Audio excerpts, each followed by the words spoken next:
The Tom Woods Show, episode 751. Prepare to set fire to the index card of allowable opinion. Your daily dose of liberty education starts here. The Tom Woods Show. Folks, don't be envious of me just because I'm getting the best shave of my life. Join me. Get your free trial set from Harry's. That's a razor, 5-blade cartridge, and shaving gel. Plus, they're tossing in a post-shave balm. And all you got to do is pay 3 smackers for shipping. So head over to harrys.com. That's HARRYS.com. And enter code WOODS. Hey, everybody. Tom Woods here. Very interesting episode today with Gret Glyer. Gret Glyer lives in Malawi. He's a graduate of Grove City College. We've had a couple professors from Grove City on the show in the past from the economics department. And Gret has developed an app that, I don't know, it could genuinely change the world. And you're just going to love it when I tell you about it. I'm not even going to tell you what it is. We're going to leave you in suspense for a few minutes. You can cheat by going to the show notes page, tomwoods.com/751. But I'm going to leave you hanging here. I want you to hear Gret's story, and then we're going to talk about his incredible app.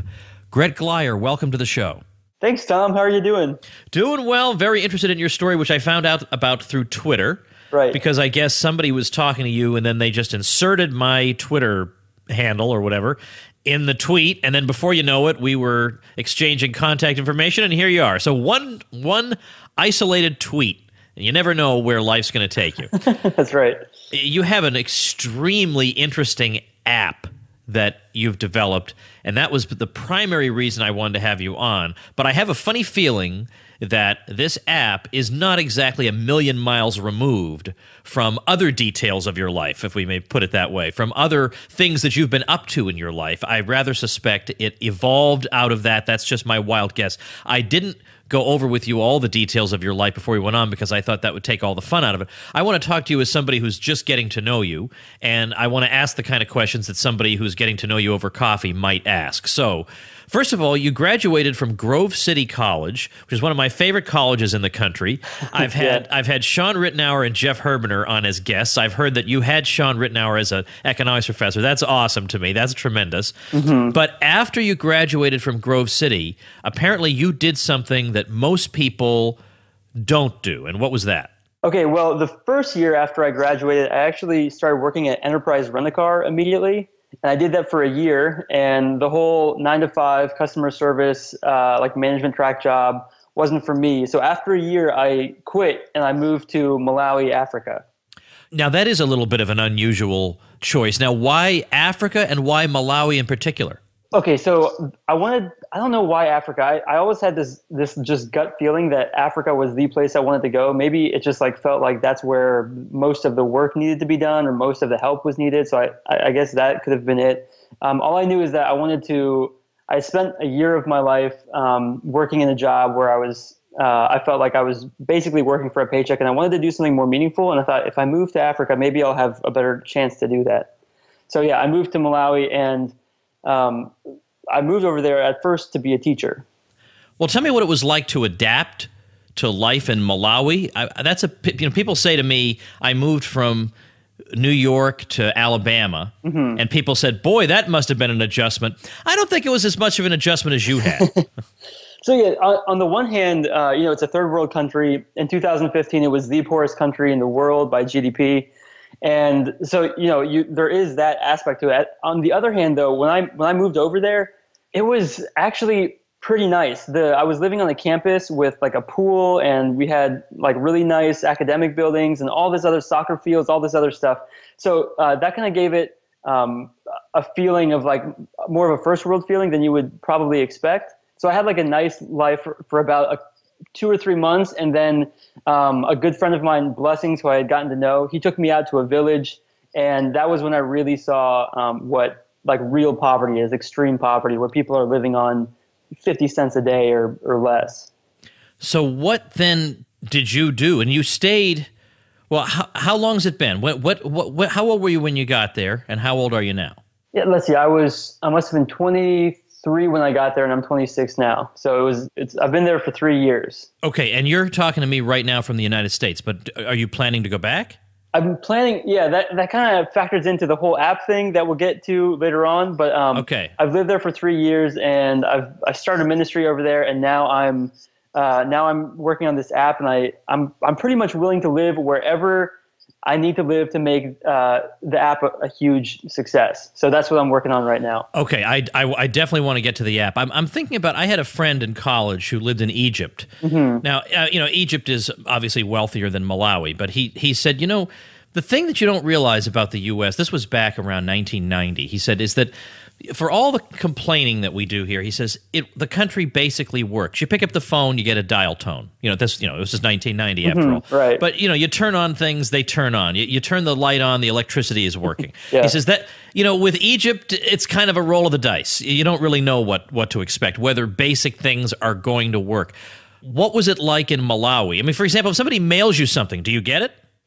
If I do get it, it'll come weeks or months later. I'd say some of the most concerning stuff would be things that would be considered typical government institutions in America. So like if I were to go to the government hospital, I could be waiting in line for 24 hours to 3 days or even longer. And then once I do get seen by a doctor, there's no guarantee that they have medicine. If I want to call the cops and report a burglary, or if I want to, let's say this has actually happened. If I call the cops in the middle of a burglary and I say, "Hey, someone is trying to rob me right now," they will respond by saying, "Okay, we'd love to help. Just come pick us up." Oh, yeah. For all of the complaining we do in America, yeah, it's a place. The other day, my dog. I was walking my dog, and it got really wild and actually fell down a storm drain. And we had an ambulance, a fire truck, and a police car all come help my dog out of the storm drain. That's not exactly what would happen in Malawi in the same situation. Now I don't want to make any assumptions about your views, but it's particular kind of people who go to Grove City College. They know what to expect. They know the sorts of ideas they're likely to encounter there. Yeah. And I'm wondering if you. If you would be the sort of person who has more or less the same ideas that the economics department of Grove City College has, and if so, how did that affect the way you looked at what you were observing in Malawi? Yeah, so I do lean towards libertarianism, and living in Malawi can definitely help reinforce that. In 2013, which was my first year there was a huge government scandal that you can go online and look up. It was called Cashgate, and basically a bunch of money that was supposed to go to hospitals to save people's lives or to rural areas to get people food that they wouldn't otherwise have. A bunch of that money was actually being siphoned and just given to government officials so that they could pocket it and use it for themselves. And it turned out that like billions and billions of kwacha was being stolen from like just poor people. It was a horrific thing to find out. So yeah, I am of the opinion that less government does lead to economic freedom. But yeah, it's definitely complicated. We have America is prosperous, but it's also like a very educated nation. Malawi isn't nearly as educated, so you would think there's certain things that I think could be done to help out that situation. Describe for us what you observed there. I mean, when you say you went to this village and you saw absolute extreme poverty, the likes of which probably nobody listening to this program has ever seen. Yeah. What do you mean? What's the flesh and blood reality of that? So I'll tell you the story of the very first time I went out to a village. My friend Blessings, he picked me up in a truck and we drove down 30 minutes down like an asphalt road and then another 20 minutes down this dirt road. And we got out of the truck and as soon as we get out, there's this big like chief-like figure that comes out and he comes and he shakes my hand and we exchange greetings to one another, and then Blessings starts walking me through the heart of this village, and I'm seeing it's like grass thatch huts. The houses are just dirt floors. There's like naked kids playing on the ground with just like dirt, and people are making their food on like fire, like an actual fire that they've built with sticks and stuff. Like that's their kitchen. And I'm walking through this village and I'm following Blessings, and I don't exactly know why he brought me out there, but I said, hey, if you ever need any help, let me know. So we're walking through this village, and off in the distance, I see this old lady, like super, super old, and she's got this stick next to her, and she uses it to like lift herself up, and she starts hobbling towards Blessings and I, and so she's hobbling towards us. Blessings and I are walking towards her. And as soon as we meet, she falls to her knees and she puts her hand out for a handshake. And so I shake her hand. And Blessings told me that this particular lady had not eaten in a week. And she looked like it. I mean, she was skin and bones. She just looked really, really frail. She was 70 years old at the time. And Blessings had also told me that she didn't have a house. She was homeless. And that was the very first time I was exposed to anything like that in my life. And it's one thing to see pictures of it, or videos or whatever. It's a whole nother thing to have it right there in front of you. It makes you ask a lot of questions. Yeah, no doubt. I want to talk about, you've developed an app, and that was what got me interested in talking to you. I hadn't been familiar with what you're doing, but this app helps to, when I looked at this app, I thought this to me is what this new technology that we're experiencing really does make possible. Mm-hmm. This is kind of almost like what it's there for. Yeah. When I saw what you had done with it. So I want you to tell us that as soon as we thank our sponsor. Folks, here's a special message just for the men in the audience. And if my demographic surveys are telling me the truth, that's about 93% of you. Well, chances are you're a shaver like me. And I don't know if you've had the bad fortune that I have when shaving with a blade, but I gave it up years ago because I wound up looking like I'd just been attacked by an axe murderer. I never look good. I'm a bloody mess, and I didn't know what I was doing wrong, and I'm doing everything they're telling me to do, and it's just terrible. So I gave it up, so I used electric, but we all know that's not as close, and I just didn't know what to do. Meanwhile, everybody else is running around with these faces that look like babies' bottoms. How are they doing this? So I finally decided, what the heck, I'll give it another try. Why not? I'm 44. I'll try something new. So I checked out Harry's at harrys.com, and sure enough, I'm actually getting a smooth shave, and I'm not all hacked to bits, and I actually look like a reasonable person now. How about that? Well, check out what I did by trying out Harry's yourself. In fact, sign up for one of their shave plans, and they will send you their free trial set for just a $3 shipping charge. That includes a razor, a 5-blade cartridge, and a shaving gel. And plus, use code WOODS at checkout, and they'll throw in a post-shave balm for free. So come on now. Be like Tom Woods. Check out harrys.com. Use coupon code WOODS and get your goodies. All right, what's the name of your app, and what does it do?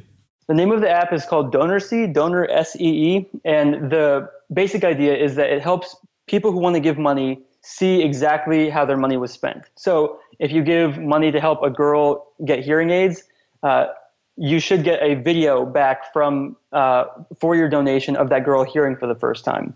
Or if you donate to someone building a house, if someone who needs a house, like that lady Rosina I talked about before the break, you should get to see the actual house that you helped build. That's the whole concept behind the app.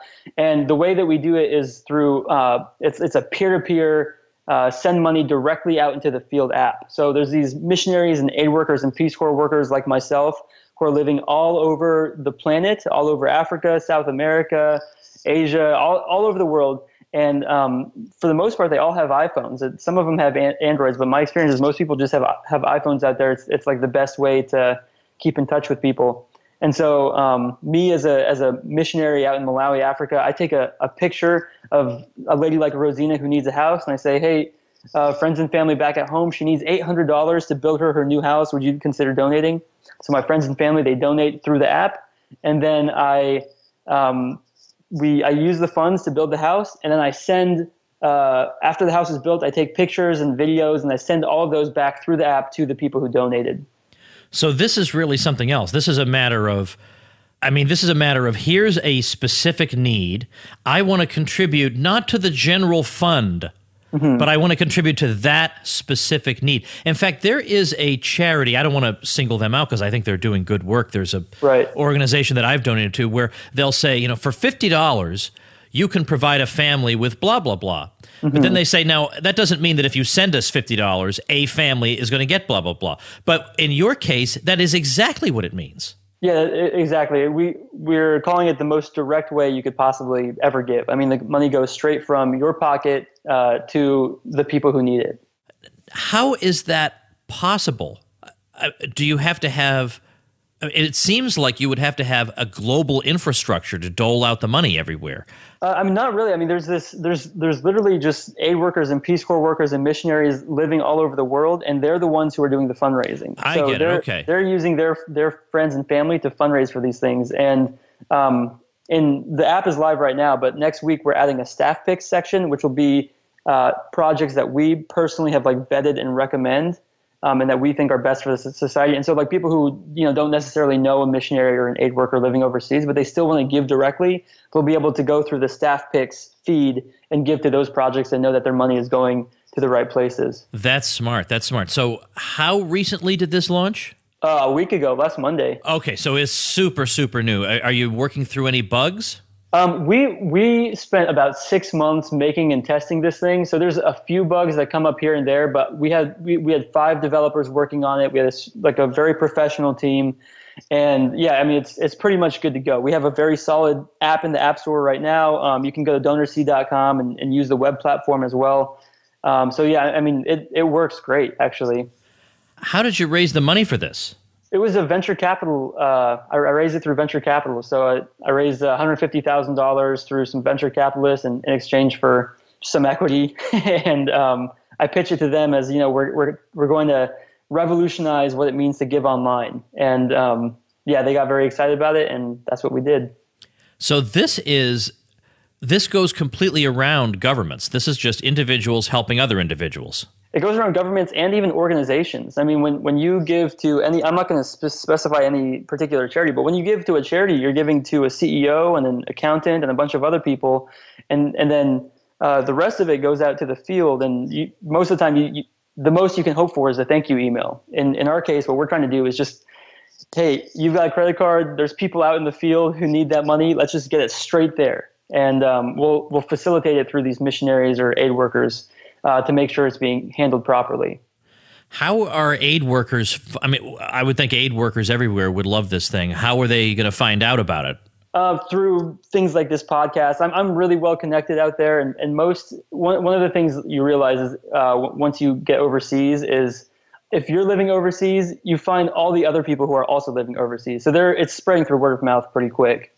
What would you say? Okay, you've only been running it about a week. Can you tell me how? If I were to I don't have the app right now, but if I were to look through it right now, how many projects would I find, roughly? Since we've launched, as of today, I think we've had over like 40 to 50 projects launched, but almost all of them are funded because we had this super successful launch. So you can go through and there's a handful of projects that you can still give to, but most of them are funded just because we had this like really successful launch. Yeah, like we've had several $1,000s go through the app already, and like there's a boy named Wyson who got a wheelchair through the app. There's just like all these stories that have already happened in just a week after launch. So we're pretty excited for how well it's gone.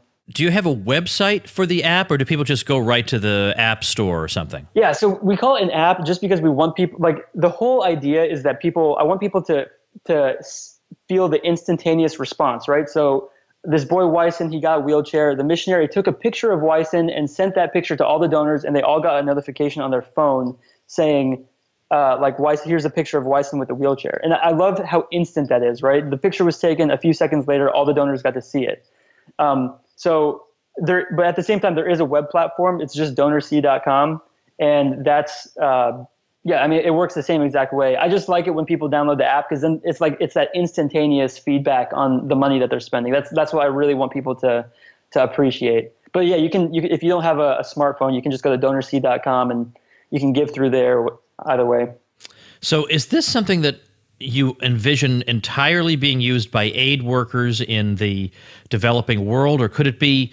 Is there any necessary limit to what could be done here? I mean, could there be some project in a poor town in Italy, or is that just ruled out by the nature of the program?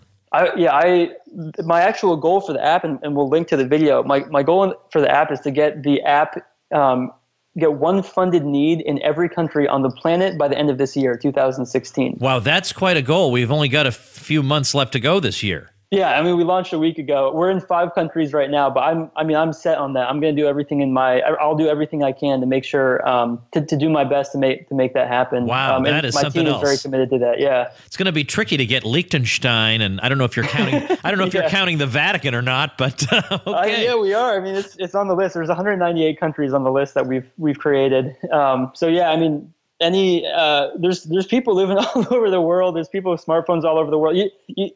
I know this is a surprising statistic. 42% of the world has a smartphone right now, and if you're dealing with like a missionary or aid worker, there's almost 100% chance that if they're living in a foreign country, they have a smartphone. So it's ambitious, but it's definitely doable.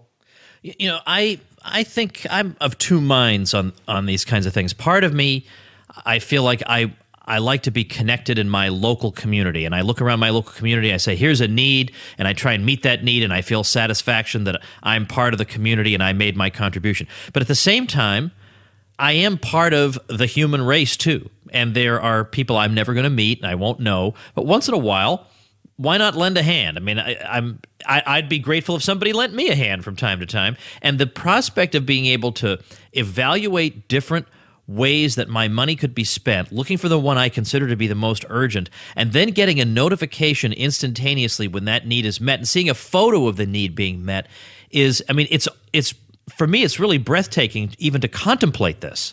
Yeah, I also think I want to add on top of what you've said that helping locally that might be the main way that it's most useful for you to help. At the same time, as people who live in the United States, we're just like unbelievably more wealthy and privileged than over half of the world, just easily. You've got these people living on so much less. So for very small amounts of money, the wheelchair that we bought that boy Wyson, I think it was $150, and you can help someone get a house for like $800, like a house. So these are things that it's almost unfathomable to understand like how much of an impact small amounts of money make, because the money feels small to us, but it's a really big deal to the recipients. And I hope that this app facilitates people being able to understand and appreciate that in a way that they haven't been able to do before. Now, I've never lived abroad. I've visited a few countries, but I've never lived anywhere other than the United States, and I certainly haven't spent any time in Africa at all. So I have no idea what your lifestyle is like. I am curious about, do you keep in touch with people back in the States, or is this not feasible? I mean, do you have good enough internet to use Skype? I don't even know. Yeah. So basically, when I first went to Malawi, I'd never been to the country before. I made the decision super quick and just like hopped on the plane a month after finding out about the opportunity. And I remember like getting on the plane, thinking like, wow, I just took like my last hot shower this morning. This is crazy. And then I got to Malawi and I got to my house and I had hot water and I had Wi-Fi and all this other like really nice, just like stuff I didn't think I was going to have because I was in a third world country. So yeah, when I'm in a village, I can get on my iPhone and I can Skype my mom. I can FaceTime like my mom, like so she sees my face and I can give her a tour of the village and she can see everything, because there's like actually a really robust 3G network, because they never had to build the wire network before it. Well, tell me, what am I leaving out in this story that you want to say that I haven't let you say? Because I think somebody who develops an app like this deserves to be able to say whatever he wants. So go ahead. That's very kind. I guess so that lady Rosina that I talked about at the beginning, she needed $800 to build a house. One of the things that I learned from that was that what we did was I made a video and we raised money to build her a house for $800, and then we took pictures of it and I sent all that stuff back to the donors. So this was 3 years ago, and when I sent that money back to the donors, they loved it so much that they kept sending me more money to build more houses, and I had to go like find more people that needed houses at that point. And then after a while, we like built an organization around that, and most recently we built a girls' school. Using a very sustainable model. The people who are listening to this, some of them might have questions about like sustainability, and there's books like When Helping Hurts and stuff like that. All that stuff is addressed on our website if they want to read more about that. But yeah, so this whole process, this whole app that has led up to this, it all has come from me spending the last 3 years running an organization. Like I've literally run a charity for the last 3 years, and I've realized there's a lot of donor frustration out there, or just like really low expectations that people have, and I'm trying to create a way for people to. I want people to be excited when they give money. I want people to feel like their money is making an impact, because it really does. Like I'm on the other end of the world facilitating where the money goes, and I see how it completely transforms lives. But I also am in America, and I see how people just don't get it. Like they don't get that $10 can save a person's life. It's just impossible to really like understand that. And so I've created this app to make it as easy as possible for people to feel like their money, the gifts that they make a real tangible impact in people's lives. All right, here's a question. Who is allowed to post projects? Does it have to be an aid person? Can it be the person who needs the thing? Who does it? So right now the app, anyone can post, but you need either an American bank account or maybe a bank account in like Europe or something. We're using Stripe to facilitate all of the credit card transactions. So yeah, anyone can post. And some people might ask, like, okay, how do you prevent abuse on the app? How do you prevent someone from posting a picture of a needy boy who, it's just a picture, but then they got off Google Images, right? Right. So my response to that is it works the same way Kickstarter or GoFundMe works. Like some random guy can post a picture of a poor kid that he found online, but that guy can't raise any money for it because he doesn't have an existing donor network. But all of the missionaries and the aid workers and the Peace Corps workers who are using the app to raise money, they have this existing network because they need it to survive over there. So the people who are already raising money, they can be trusted because they're they have a trusted base of people who know that they're going to use their money well. And you can also look at like past projects and stuff like that, right? Like so, I have something like 10 projects that I've funded through the app, and you can look at like how I facilitated in the past, and you can look at the pictures I've done. As follow-ups, and you can say, okay, well, this is how Gretz behaved in the past, so this is probably how he's going to behave in the future. And then, like I said, we also have that staff picks section that's coming in a week or so to kind of to help those people who don't know missionaries and aid workers living overseas. Well, this is really, I keep thinking about this, how similar in a way this app is to so many other things that the internet has revolutionized, in that it goes over the heads or around all the established institutions. It's like musicians who can make music without getting a record contract, or authors who can publish books without ever having to talk to a publisher. People who can just, or Bitcoin, or just one thing after another, that without any central clearinghouse, yet somehow great things happen, and they happen reliably, and there are networks of trust built in. And of course, as more of these projects get funded, there's more trust built up. There are more people who are submitting these projects who have a track record of successful completion and who are reliable, that people can have even more confidence in the future. You're part of a transformation. I mean, you're part of a historic moment in world history. I mean, do you sometimes? In other words, have you sat and appreciated that you're part of this? I mean, it must be hard not to get a big head with something like this. I mean, this is, I think, one of the most amazing things I've talked about on the show. Yeah, well, that's really, really kind of you to say. I have huge dreams and aspirations for the impact that this can make on the world. At the same time, since we launched a week ago, I've been out of my mind busy because I've had this kind of reception from most of the people I've talked to. So I'm super grateful, super happy, but at the same time, I'm heads down. I'm trying to make this thing. I'm trying to do everything I can to be a good steward of the success that we've had so far, and try and continue that along in any way possible. So yeah, thank you very much. I appreciate that. Well, I will, of course, I want people to go check out DonorSee.com. It's DONORSEE.com. I'm going to link to it at tomwoods.com/751. This is episode 751. So tomwoods.com/751 will have the link there. I'll also link to your Twitter so people can tweet out to you how much they're thrilled about what you're doing. And cool. Tell me what else. Is there anything else you'd like linked to or people to go visit?